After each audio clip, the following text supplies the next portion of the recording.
Welcome to the Java Cafe, Java fam.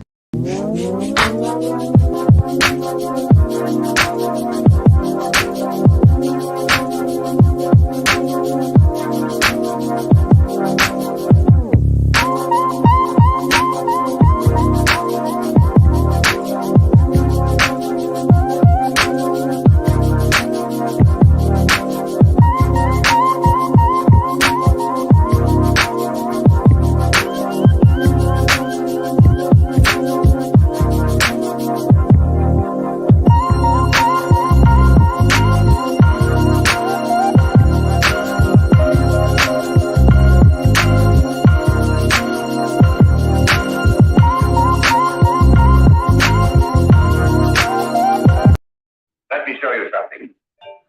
Good morning. You mean you don't trust the police? Welcome to the Java Cafe, Java fam. I'll be honest, that wasn't quite the intro track I wanted to use, given the subject that we're here to talk about this morning. So let's just take that out real quick. On a very serious note, I ever since Tuesday, and to be quite honest with you, ever since our existence as a Black population people here in America, we've been dealing with a lot.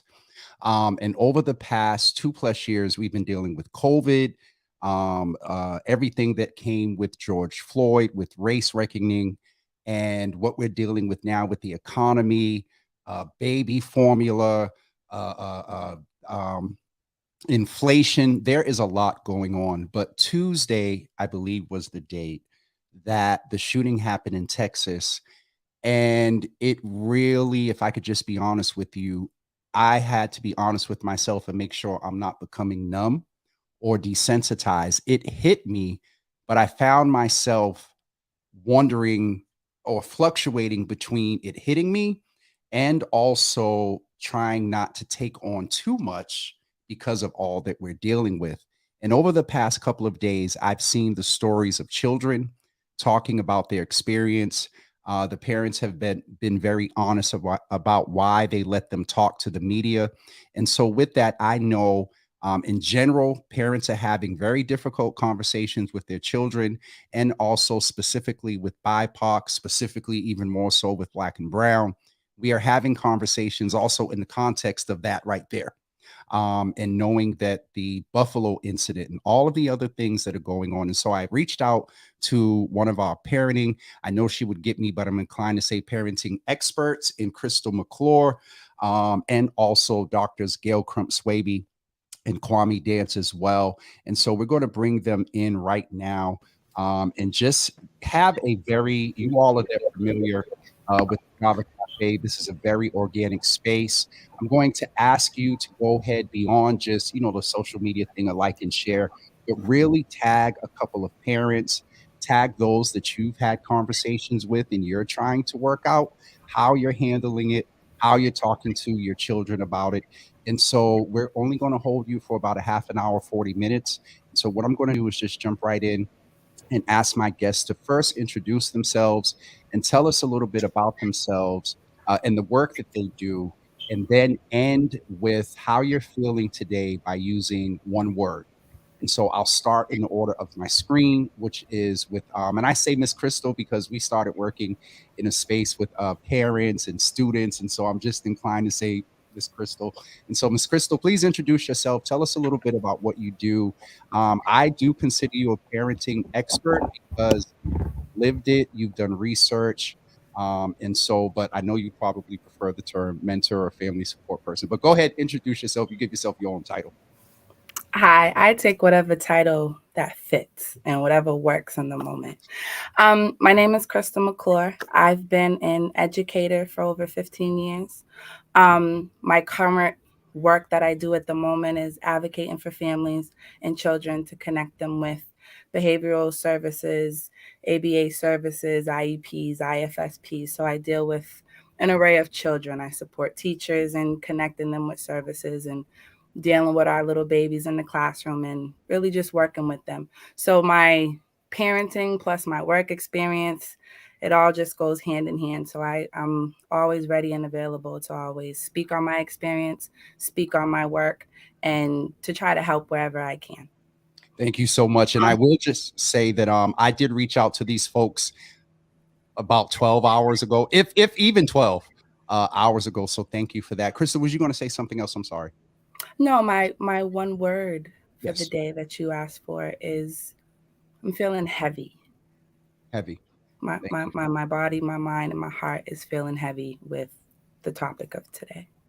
And that is one of the reasons that we're here, because one of the things I said to them is I wanted folks to know that you're not the only one that's feeling heavy. And so we'll go more into that, Ms. Crystal, in a few seconds. Dr. Gail Crump-Swaby, good to see you in the room as well. One of our clinicians with us today. Please introduce yourself. Tell us a little bit about what you're doing. I know you have a book coming out that really takes this life experience and with COVID and combines the clinical experience. So please introduce yourself, and as well, tell us a little bit about what you do and give us one word in the moment for you. Okay, good morning, everyone, and thank you for inviting me to be in this space this morning. So I am a mental health counselor in the Boston area. I have a small group practice where we provide individual couples, family treatment to primarily BIPOC individuals. So I've been doing that for quite some time now. I'm also an associate professor in a clinical mental health counseling program where I provide training to students to come out and really do this work as well. And that's the part that I really enjoy too as well, is many of our students are students of color, and I get to, help them integrate a lot of cultural and different kinds of approaches, separate from what we are learning in the books and the theories from a more westernized kind of cultural responses. So I've been doing that for quite some time now, and have worked with, I started out my career really working with children and families. I remember my first client being 3 years old and couldn't understand why I was having a 3-year-old, but it makes sense now, and even more so today. So many people are in pain and in suffering, and many of our children are having to take on a lot of that too as well. So my one word is not really one word, so I'm gonna go. I'm one of those people who go outside the box, so I apologize for that. So I am mentally exhausted, having to always, think about these things, and it's happening so often that I'm mentally exhausted. Dr. Gail, thank you so much. And thank you for the transparency. And we're going to go into more of this, but these folks here are, they work in the space, and so have a presumed set of skill sets that help them deal with this. For those of us that are not, if they're struggling, how much more are we? And so that's one of the reasons we're in this space. Dr. Dance, I love just to be able to say that. I would put the same to you to introduce yourself, tell us what you do, and also end with one word. And then I'm going to start with you with the question, because Miss Crystal and Gail are moms, and you're a dad as well. And often, with men and Black men, we often don't we're not honest about how we're feeling, and so we'll go into that in a few moments. But if you could introduce yourself, tell us about all of the things, well, a few of the things, because you do a lot, and then end with one word and how you're feeling right now, sir. Thank you. And just to give context to the dad piece, I'm a dad to many, but not biologically, so I will name that because there is a difference there. But my name is Dr. Kwame Dance. I'm doctor of clinical psychology, psychotherapist, mostly in community-based settings here in Boston. I've been in youth work and human service work for the past 20 years. I am currently a dean at Boston Arts Academy, the dean of health and wellness and clinical coordinator there. And my one word. So I'm going to follow Dr. Swaby. I'm sorry. No, because I feel like I was going to say reflective, but I don't think that captures it. It's I'm actively processing. So apologize in advance if my thoughts are racing a bit, but it's been hard to avoid that. Just hearing stories and just holding different hats throughout these issues. It's just been challenging. And again, I have to name that again, you all are trained. Dr. Swaby talked about being a trainer. And so this is why we're here this morning, because there is this sense, and I almost, when I wrote you last night, Miss Krista, I almost used the word compelled, because again, I'm seeing what's on our timelines. I'm watching the news, and I'm like, if I'm feeling like this, and you all are dealing with this, the quote unquote general public and those that don't have this clinical training, they're dealing with it as well, and may not be as familiar with the skill sets in which to cope. And so that's why we're here. Dr. Kwame, it's a presumption. It is a presumption, and we're trying to change that. But men don't often talk about feelings, and in general, that's an issue. But with this, what's going on, and I've seen brothers post, I went and hugged my child today after, Tuesday. Can you just speak to and I generally say a dad because I feel that same way as well. So that's why I made that generalization. But from a male perspective, with the clinical perspective as a provider, what is it that you would say to brothers that are really, really struggling right now and let's name that there are single dads as well. So can you speak to that a little bit? And then we're going to jump into what Dr. Swaby said and Ms. Crystal said about, children. And Crystal, I'm going to go back to something that you said some months ago about children have feelings too, and we need to validate them. Kwame. That's right. So in my experience, this is with both clinically and in my friend circle, myself, it's not that men don't speak. It's men aren't often asked about feelings, about how they're feeling, or maybe not asked in the right ways. But once they are asked, you just make it organic and just open up the door. Brothers will share. Brothers will talk about how they feel. Brothers may say it differently. We may not use as many words. Some of us do use lots of words, but you'll feel that. We process through a lot of different ways. My cousin and I were sitting down the other day and we were just listening to Kendrick Lamar's new album and just like, word, yeah. Yep. So, but that's processing. So all of my, this has been hard for all of us. And I know my friends, we have talked about it, but there is kind of a need for self-preservation and a bit of avoidance, which has looked like avoidance in a lot of ways. It's like, yeah, I can't even watch the news. It's going to stress me out. But it doesn't mean that we don't care. And I think I'm subject to that. And I think I feel some guilt in that. And I think some of my other friends feel some guilt in turning off the news, but that's okay. You need to do what's best for you. In terms of those conversations with our children, or, those extra hugs are beautiful. And being able to not avoiding the conversations with them, I think is absolutely critical. So for the brothers, being maybe upping the ante with the emotional just sensitivity toward your children or the children in your life. So if that's not normally your go-to, but you see that your daughter's coming up to you, your son's going up to you, or your child's coming up to you and asking and leading in, ask for a hug, give it. This is that time for it.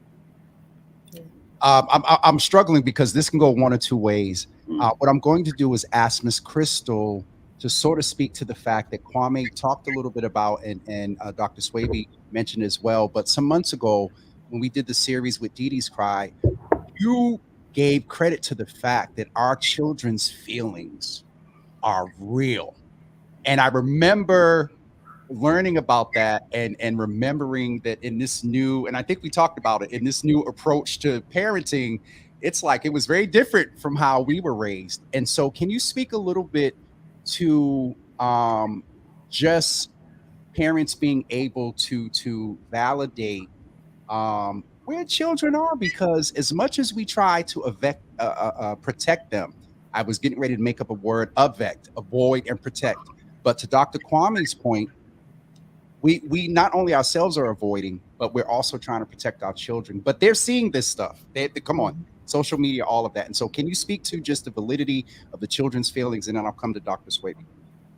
Yes. I kind of teared up a little bit with Dr. Kwame. Like, I didn't want to wipe my eyes. But I Let want me to just start say with, this. This is a real organic space. And so you all be real. And all three of you, if at any point you got to hit stop camera or whatever, do so. yeah, that's a good point, because it is a little real. I want to start with acknowledging that maybe only adults watch the news, right? And you may not be aware that even though your baby's not sitting and watching the news with you, they can hear it. They're going to school and they're hearing the conversations. So I want to start with that, which don't assume that this issue is beyond their knowledge, right? That your 3 or 4 year old isn't paying this no mind and this isn't affecting them.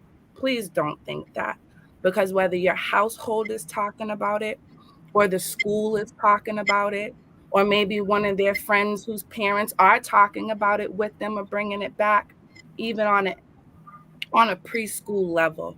So yes, they do have feelings. We do have to talk about it, whether you're talking about it in a very basic level to some people are just really hurt and they act out differently, which is why it's important, honey, baby, sweetheart, for you to talk to me and tell me how you're feeling and tell me if something's happening to you, right? Don't assume that our babies on the lower level who may be in the next room playing, that they're not paying attention or they're not aware of what's happening. And I'm not going to say 100% of the time, but I want to assume, and again, I'm not a doctor or a psychologist, so y'all can speak to that part, but this starts from when they were younger. Most of the time, these men, women that are committing these crimes dealt with something on their own at a younger age. So let's make that correlation that this is an 18-year-old that's still a baby, right? And our 3 and 4 year olds, where he may have had some concerns or issues or challenges when he was younger, maybe didn't have someone to talk to or an outlet or just someone to communicate with. So let's just make that connection that this is an 18-year-old. This is a kid who didn't have a Corey, may not have had a background. So our babies have feelings all the way down to the 3 year olds. I'm not going to touch the 1 and 2 year olds, right? But starting at our 3 and older, don't dismiss their feelings. Make sure you're talking about it on a basic level. We don't want to re-traumatize or re-offend, right? So be mindful of what you're saying and how you're saying it. But yes, children have feelings too, and don't dismiss it or think that they're not paying attention. Ms. Crystal, thank you. And thank you for um, being transparent. And you know that this is a safe space. And the reality is, and you're going to hear me say this a lot, and this is one of the reasons why we're here. Ms. Crystal is dealing with this. She's not the only one. So as we do, on the regular time in the comments, whatever, put those hearts and hugs for Ms. Crystal and all of the guests this morning. Dr. Swaby, because I know you and we come from this religious background, I saw that amen corner and that head on a few points. So I won't even pose a question to you. I know that you probably have some feedback to what Dr. Kwame said and also Crystal as well. And so, Dr. Swaby. Yeah. So thank you for that. And yeah, I am feeling, again, like I said, the exhaustion and the heaviness as well. I am one of those people who don't watch the news for those reasons. I believe it might have been about maybe 6 or 7 years ago, I decided that I was going to stop watching the news. So I haven't really watched the news. And this particular, I happened to be home. My husband is a teacher. He was watching the news and he calls me in, and my heart just sunk because it's here we go again. And going back to Dr. Kwame's response about men not, men having feelings too as well, and men having difficulties expressing. And I was just thinking about, when my husband called me in, and his response was, in terms of how he expressed this, was, this country is so busy worrying about women's rights around their right about abortion and not. Why can't we focus on the issue of guns? And he says they've got time to spend a lot of time on that. And why aren't they spending time on this issue? So that was his way of expressing, his feeling about it. He didn't cry, he didn't, but that was his way of expressing, we're ignoring this problem that's happening. So I just want to add to what Crystal said in terms of children having feelings. They are little people, and the same way that we as adults have feelings, they have feelings too, because they're human. And children live what they learn. And if they see that the adults are not expressing, however, they see the adults expressing their feelings, that's how they will express their feelings too, as well.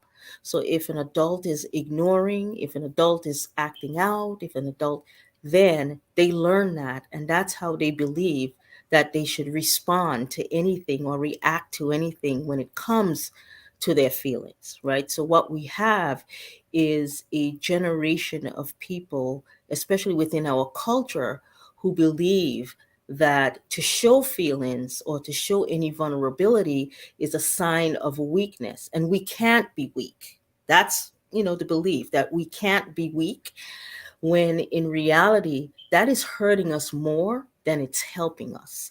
So instead of us teaching and allowing our children to express who they are, the parts of themselves that are sad, that are angry, that is hurt, we tend to repress that ourselves. So then, therefore, they believe that they should repress that too as well. So we are left with these 18-year-olds who have repressed feelings from the time they were 3, or sometimes from that moment they were in that womb. So I could go into the epigenetics of, if a mother is depressed, then that child is depressed in the womb as well. So they are now building up on those feelings, and they come out and there's no resolve around that. So you were talking about, as Crystal says, an 18-year-old who may have learned how not to express those feelings, right? And you're talking about a cultural belief in terms of, we can talk about the Latinx community and the machismo, the Machismo. machismo, right? In terms of, thank you, the machismo, in terms of, you don't express, you don't let anyone know that you are having these feelings. So then, therefore, you live with that. You live with that pain, that suffering of being able to do that. So I think that's what we are dealing with. So we need to start with the adults learning how to express their feelings and having the vulnerability to do that, and to show that it's okay to cry. It's okay to be sad. It's okay to feel like you're in pain. It's okay to know that you don't know what to do, but to be able to have the curiosity to listen and to be open to what you're feeling and what you're experiencing. And then if we can do that, our children are watching. As Crystal says, they may not say anything, but they're observing how we deal with our pain, and that's where they're getting their cues from. Dr. Swaby, thank you. Dr. Kwame, I saw you unmuted. I'm going to go to Crystal after you respond. But I just heard one word: sponges. Our children are sponges through experience and also behavior. Dr. Kwame, and then Crystal, I'm going to come to you. Yeah, actually, you may want to jump to Ms. Crystal first, because again, actively processing. Okay, I may have spun the question. I saw you come off. I didn't know whether you wanted to chime in. Ms. Crystal from AA, and I appreciate the fact that you acknowledge, we have the clinicians, and with all due respect to the training and the years and the wonderful letters in their name, they both, I can assuredly say, appreciate the life experience that you bring with that, because we have a lot of good, not these folks, but we got a lot of good clinicians out there that could benefit from some life experience. Miss Crystal, on your journey in getting to a point of making sure parents leave with some sort of tips and tricks and skill sets, how did you begin to lean into, because if I presume, we come, maybe I'm a little bit older, we were told that what we're seeing and not heard, what the number one, what goes on in the house stays in the house. And for a lot of us, that had more detriment than it did. So how did you begin to lean into this new way of interacting with your children, validating the feelings in that, in knowing you, dealing with your own stuff to be ready to deal with your children? Can you talk a little bit about that? Pertaining to this conversation, right, and what's happening There. in using it, not to say that word in this circumstance, but to my advantage, right? To our advantage with our babies. It's a situation, it's opening up the conversation, just like what happened with George Floyd. Sometimes tragic, loud situations that are hurtful open the door for a conversation. So making sure that you're doing a mental health check-in, right? Or a social and emotional check-in as we navigate this news, as it's going to be posted everywhere. This young man may not have been able to express his feeling. So for you and I, as a parent to a child, or a teacher to a child, even a teacher can do it. I just want to check in on how you're feeling today. Or every month, we just want to sit down, have dinner, and have a conversation. I know school is tough.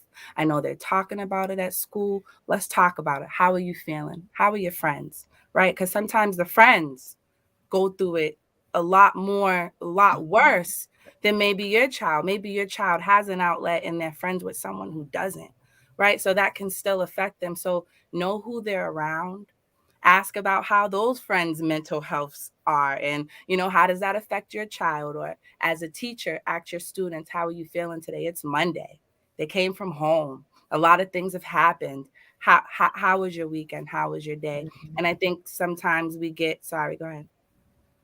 No, that was just the mic. Go ahead. Oh, sometimes we get so caught up in teaching and educating that I also need teachers to realize you're an extended parent. Right? So the same way that as a parent, may not be dealing with all the educational things, I'm dealing with the social, emotional, but I also have to deal with the education. I need the teachers to also realize you're an extension of me. So check in with my baby, because how my kid is at home may not be how my kid is at school.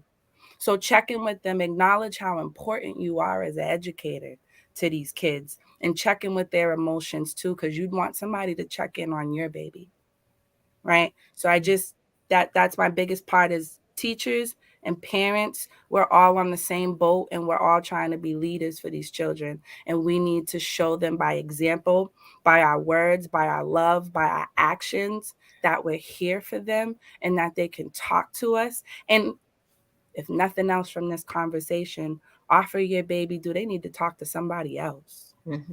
Maybe I'm not the person to talk to. Like you said, I got to deal with my own stuff. So maybe I'm not mentally prepared as a parent to have that conversation with you. But do you have a godmother? Do you have an aunt or uncle? Maybe there's a group at school that maybe they should go join. Try to make sure your child has a different outlet other than you, just in case you're not the person they want to come to, but they can have someone that they can come to. Miss Crystal, thank you. Dr. Kwame, I'm going to jump to you if you don't mind. And in the moment, what you said, that in real time you're processing, I'm going to say to you, you're not the only one. And so it might be good for us for a couple of seconds, and Dr. Swaby and Crystal jump in here too.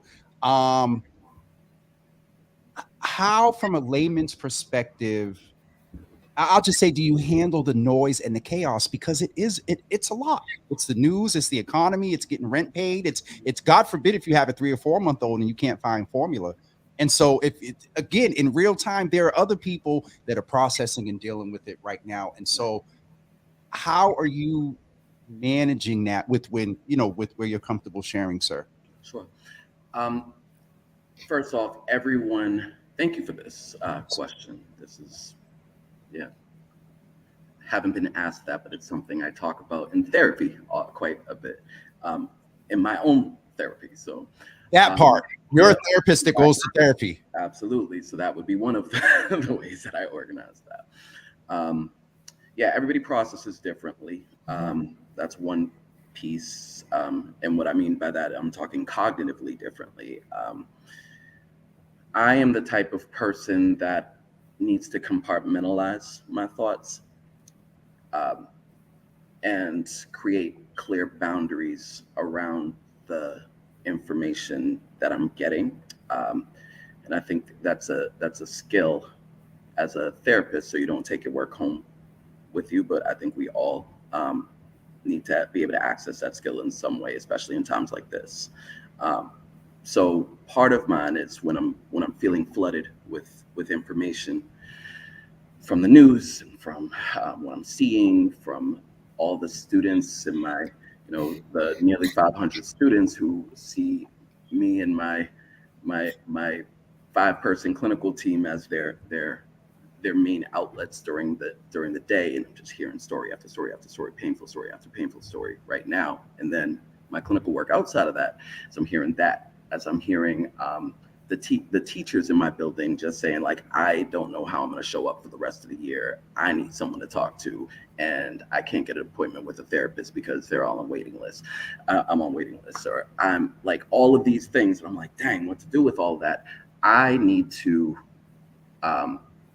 One of my strategies is when going to therapy and trying to just lay it all out there. Saying it out loud is sometimes like the best thing, because if it's staying up here, it can get jumbled. But I try to say it out loud as much as possible. I try to, not the best at it all the time, but journaling is something that I strongly recommend for folks who are able to. And what I ask my clients to do often when they're going through this is just write, just free write, just put a pen to the paper and just go.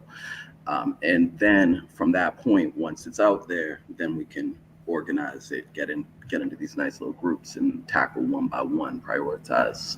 And then I said I'm not the best at it because I'm not always walking around with a pen, but what I've started doing is using this and doing little video journals to myself that I'll never post anywhere, but it's just for me. So those are some of the ways that I've organized my thoughts. Thank you, Dr. Kwame. Dr. Gale, based on what Crystal said and Dr. Kwame, can you chime in? I don't. You're getting off good today because you're not getting no questions, because I can go about 6 or 7 different ways. Not a problem. As Dr. Kwame said, for me, it's like I said, I decided a few years ago to turn off the news. Don't watch a lot of television because of those reasons, as a way of self-preservation, realizing that I needed to preserve my own mental health and well-being. And as Dr. Kwame says, having my own therapist that I can connect with as well. I use what I call for myself a pause. And what that pause is that I stop and allow myself to do a mental health, as Crystal says, check-in from head to toe. And when I say from head to toe, I mean in terms of my thoughts, what I'm feeling in my body, because a lot of times there are some people who are not, and I'm one of those people who may not be able to connect to what my thoughts are, but I feel some tension, some pain, some fluttering in my stomach, those kinds of things. And they're not medical issues that I'm dealing with. It's more so the psychological, emotional impact of what I am experiencing and what I'm dealing with. So I do a pause and I do a quick scan of my whole body from head to toe, just to see where I might be feeling the pain, whether it's emotional pain or the physical pain, and use that as my meter, my thermometer, to help me figure out, okay, what is the next thing I need to do Do I need to just sit with that and let it run through my system? Do I need to, as Dr. Kwame say, do some journaling? Do I need to just take note of it or just notice that it's happening? Because sometimes we think we have to do something with it, and we don't often have to do anything with it other than to just sit with it, notice that it's happening, and oftentimes it goes, right? And that's hard to do. So hold on.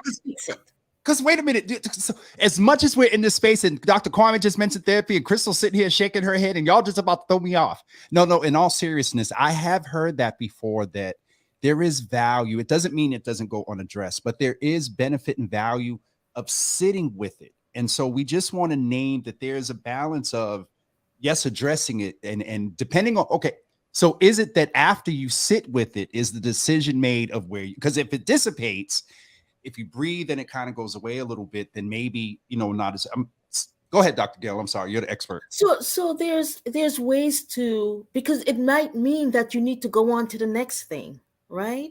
Maybe you're at work.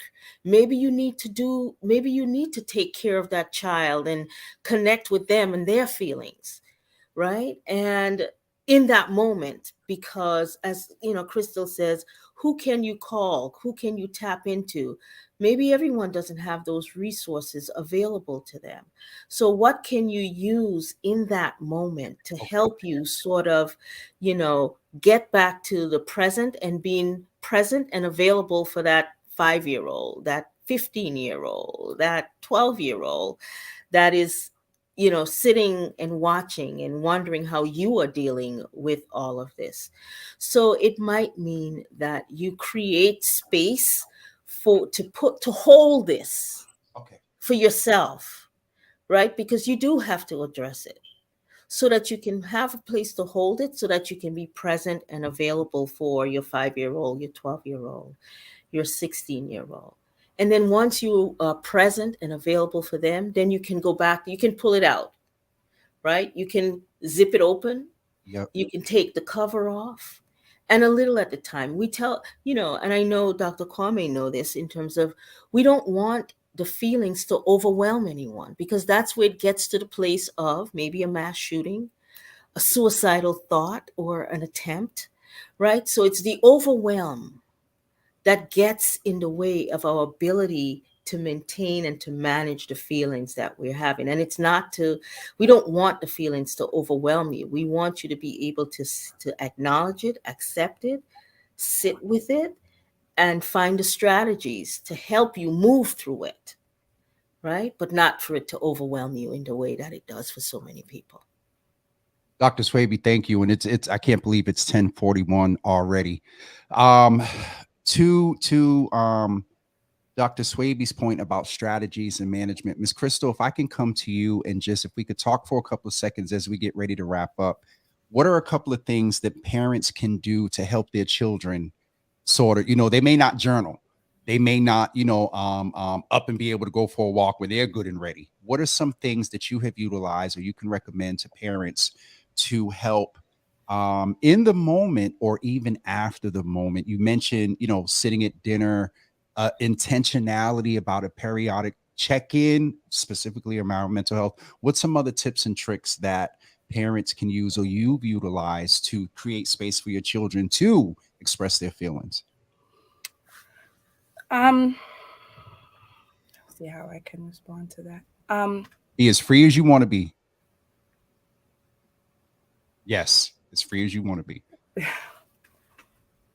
The conversation, community, right? Let me summarize it all together. To me, is community, and trying to create a foundation for your children and setting them up for success.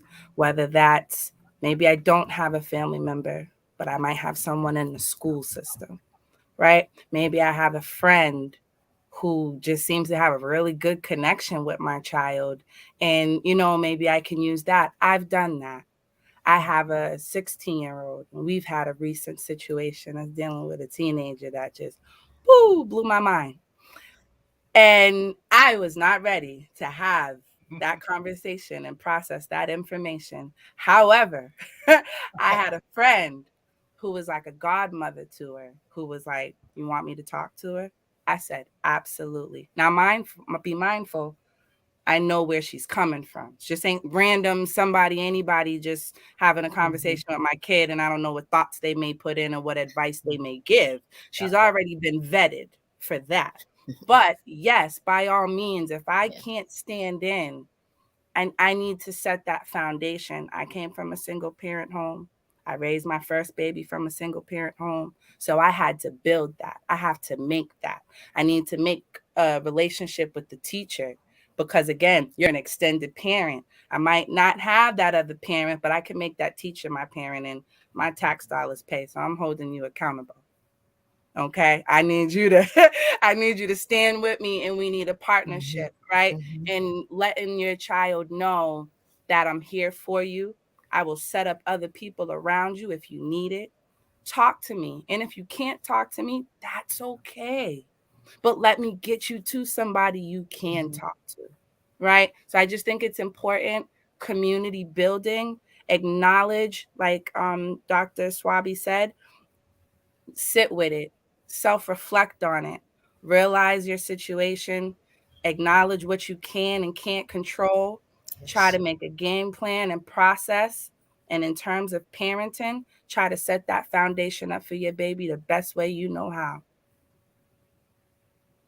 Yeah, and I think just to add to that, I think what Crystal is talking about is learning how to ask for help. There you go. Right?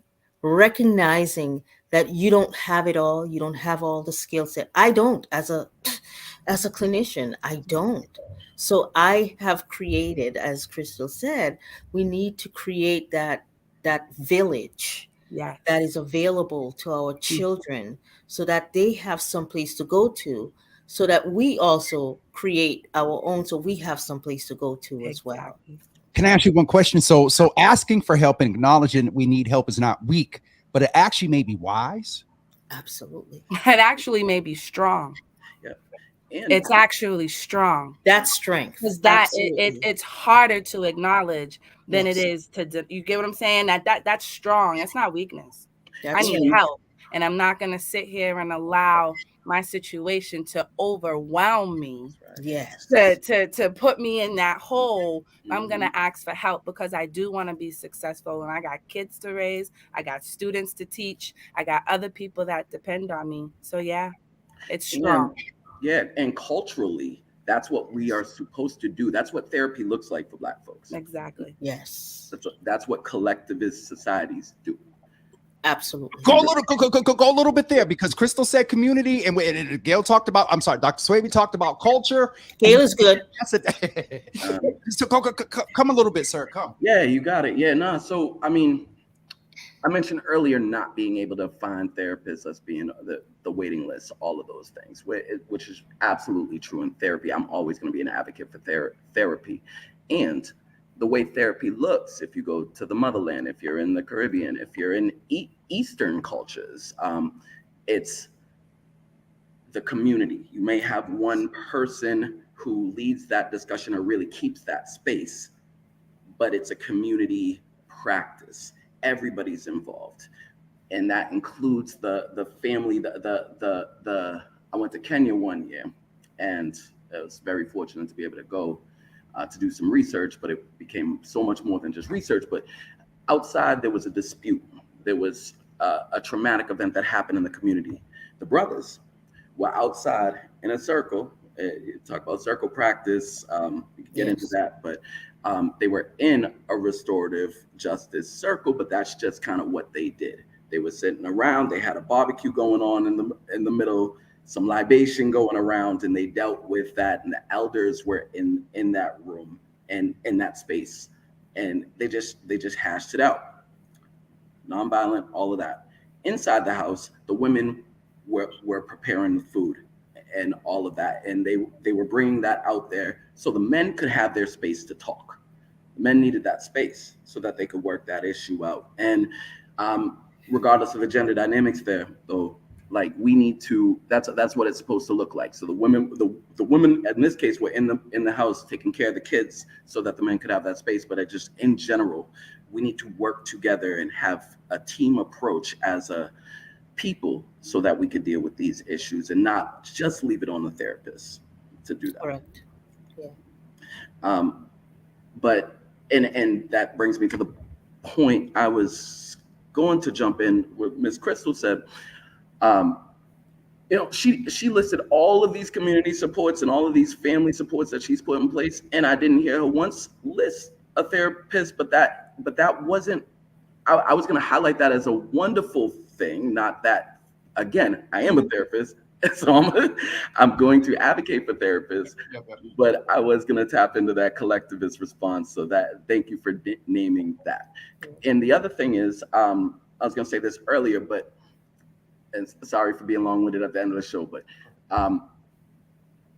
we need to build capacity. I'm gonna put this resources for psychological first aid training that can be done online.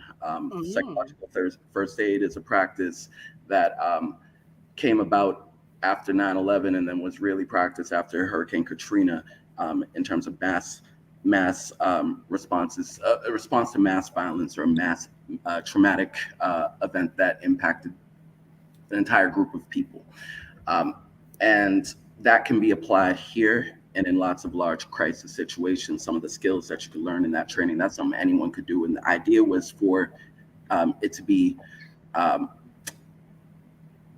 digestible enough that anybody could do it so that you could build capacity in the community. So I'd ask folks to take a look at that training and just get some ideas. One of those is sitting in silence, which I love to be able to do.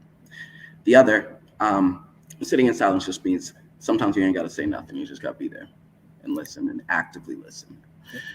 So, and the other piece is mental health is being weaponized against gun laws. Yes.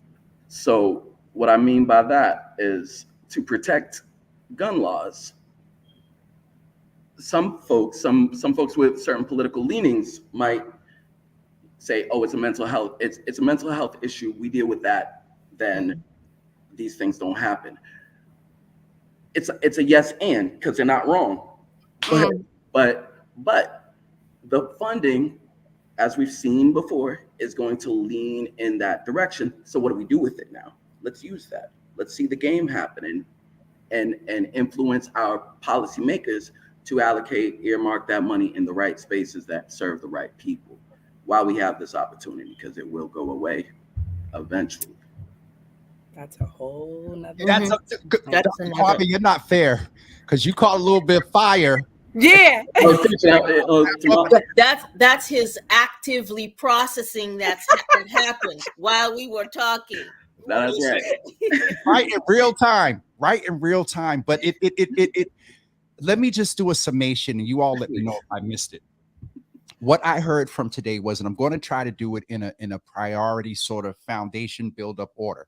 The first thing I heard is that we need to be able to admit and acknowledge when we need help, tap into our community, and oftentimes in real times, we may have to compartmentalize something, sit with it, deal with it, and when the appropriate time, unpack it lightly, not to overdo it at once. Sometimes you may need to do it with a therapist that's a professional. And sometimes going back to community, you may need to tap into your good girlfriend, your boy that you ball with, or your barber or your stylist. Let's admit that. And I think Dr. Kwame's putting another resource in here that I'll put up as well. And also give space and grace to yourself with your feelings, and give space and grace to your children, and create outlets intentionally for them to express their feelings and process and deal with them as well. Yeah. Did I miss anything? No. All three. Can I add? Please, I like that. Can I add? Yes. I am all for therapy. And let me add that to my spiel. Therapy is a very, very, very big and important thing. And that's another way of asking for help and being strong. I just think that the piece that maybe I was harping on in the community and the foundation is if you could do that first. And if it's not working and you're struggling with it and you're not sitting with it, go to therapy. Ask for it, right? You can get therapy even in the beginning stages. Get therapy at whatever point in time you feel like you need someone and you don't have someone. But just emphasize therapy is important. They know what they're talking about, they know what they're doing, and it helps you work through it. But also lean on your family, lean on your support system, or create a support system if you don't have it. And you can make the therapist a part of your support system. Yes. It's the both and what you're talking about, Crystal. It's not one or the other, Yep. it's the both and I There think they're you go. so important because, as Kwame said, we have, a limited number, especially of therapists of color. So what do people do in the meantime, right? Right.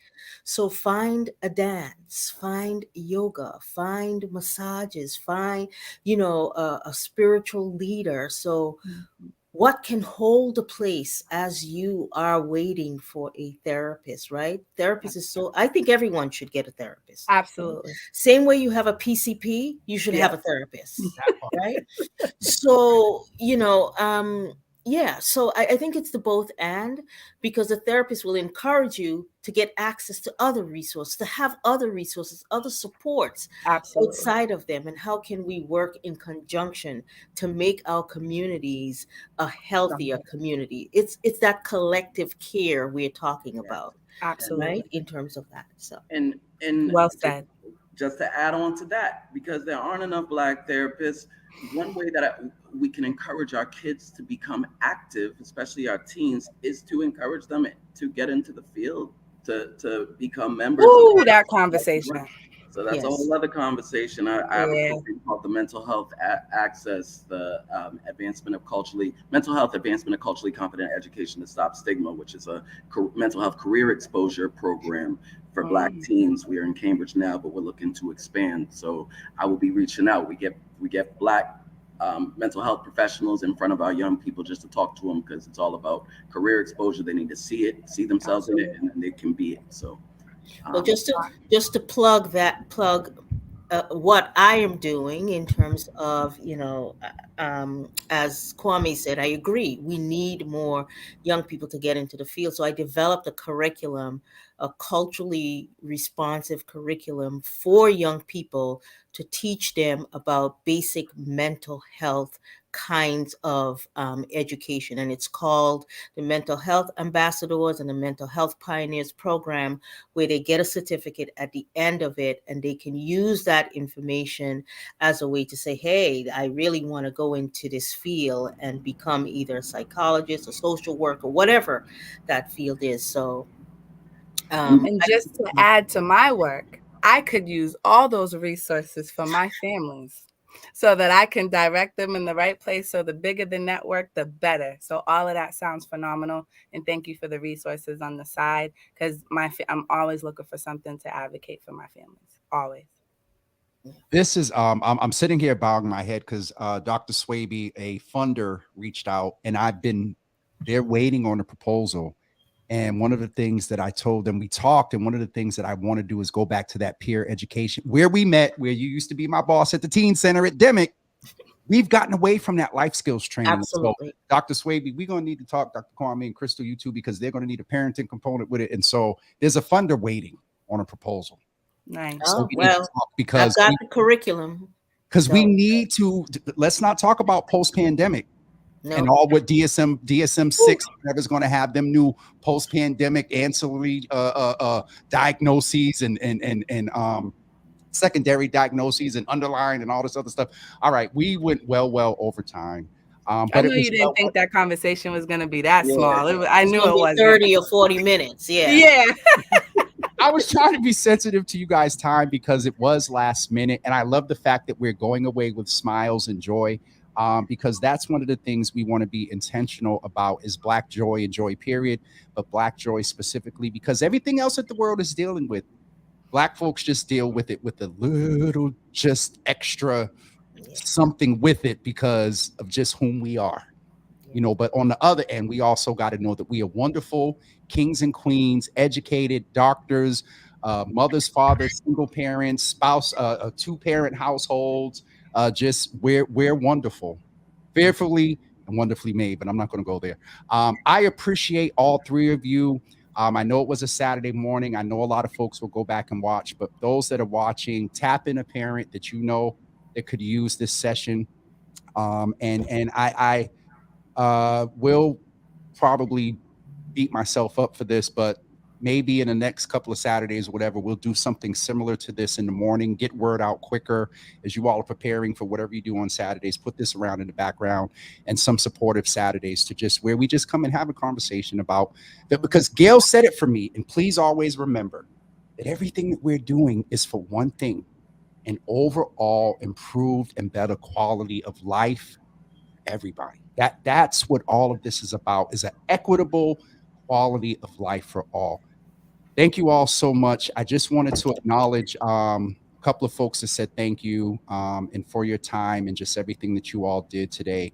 And I really, really appreciate you all. And I will definitely, I'm definitely going to be in touch, because especially if this funder pops on, they're going to be like, we've been waiting. So thank you all so much for watching, and thank you all for coming in today. Dr. Kwame, Dr. Gail, and also our parenting expert. I'll go ahead and say Dr. Crystal. You better go ahead. That's right. Speak it into existence. I know that's right. You better go ahead and sign up for that doctoral program. She said, all right. Thank you all.